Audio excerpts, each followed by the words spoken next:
অনেকদিন ঘুরবো ঘুরবো ভাবছিলাম, সেজন্য ঘুরতে চলে আসলাম সোনারগাঁ। এজন্য সবাই সকাল সকাল বেরিয়ে পড়লাম সোনারগাঁ যাওয়ার উদ্দেশ্যে। তাই সবাই মিলে হাঁটতে হাঁটতে চলে আসলাম চৌধুরী বাড়ি স্ট্যান্ড। এখান থেকে অটো করে রওনা দিলাম চিটাগাং রোডের উদ্দেশ্যে। চিটাগাং রোড আসার পর ওভারব্রিজ পার হওয়ার সময় সুন্দর একটি হাইওয়ে সড়ক দেখতে পাই। এটা দেখতে অনেক সুন্দর ছিল। ওভারব্রিজ থেকে নামার পর সবাই মিলে সোনারগাঁ যাওয়ার উদ্দেশ্যে বাসের জন্য অপেক্ষা করছিলাম। পাশে দেখি বাদামওয়ালা মামা বাদাম বিক্রি করছিল, সেজন্য সবাই মিলে মামার কাছ থেকে বাদাম খেলাম। হঠাৎ দেখি বাস চলে এসেছে, সেজন্য সবাই দ্রুত বাসে উঠলাম। বাসে ওঠার একটু পরেই আমি তো অবাক, দেখে আমাদের মারুফ ভাই ঘুমিয়ে পড়েছে। আমরা সবাই নামতে চাইছিলাম একবারে জাদুঘরের সামনে, কিন্তু বাসে যান্ত্রিক ত্রুটি হওয়ার কারণে আমাদেরকে নেমে যেতে হয় চৈতিক স্ট্যান্ডে। এখান থেকে অটো নিয়ে আবারও রওনা দিলাম আমাদের সেই গন্তব্য স্থানের জন্য। অবশেষে চলে আসলাম আমাদের সেই কাঙ্ক্ষিত গন্তব্য সোনারগাঁ, কিন্তু এর আরেকটি নাম আছে বাংলাদেশের লোক ও কারুশিল্প ফাউন্ডেশন। ভিতরে প্রবেশ করার দুইটি মাধ্যম আছে, একটি হচ্ছে টিকিটের বিনিময়ে, আরেকটি হচ্ছে বিকেল 5টার পরে যদি ঢোকেন তাহলে বিনামূল্যে প্রবেশ করতে পারবেন। প্রথমে দেখতে পেলাম অনেক মাদ্রাসার স্টুডেন্ট এখানে শিক্ষা সফরে এসেছে। একটু সামনে যেতে দেখলাম রাজা শ্রীচন্দ্র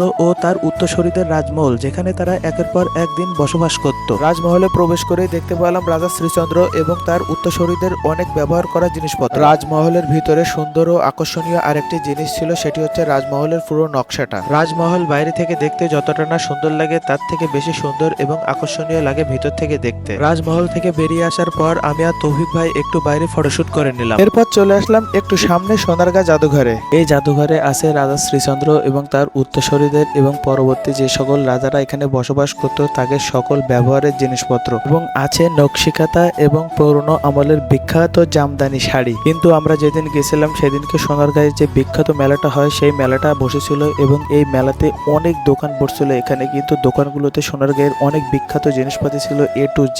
এখানে এত পরিমাণে লোক ছিল, চাপ, যে এক একটা দোকানে ঢোকাই যাচ্ছিল না। আজ এ পর্যন্ত। কি ভিডিওটি ভালো লাগলে লাইক করবেন ও পরবর্তী ভিডিওর জন্য অপেক্ষা করবেন। আল্লাহ হাফেজ।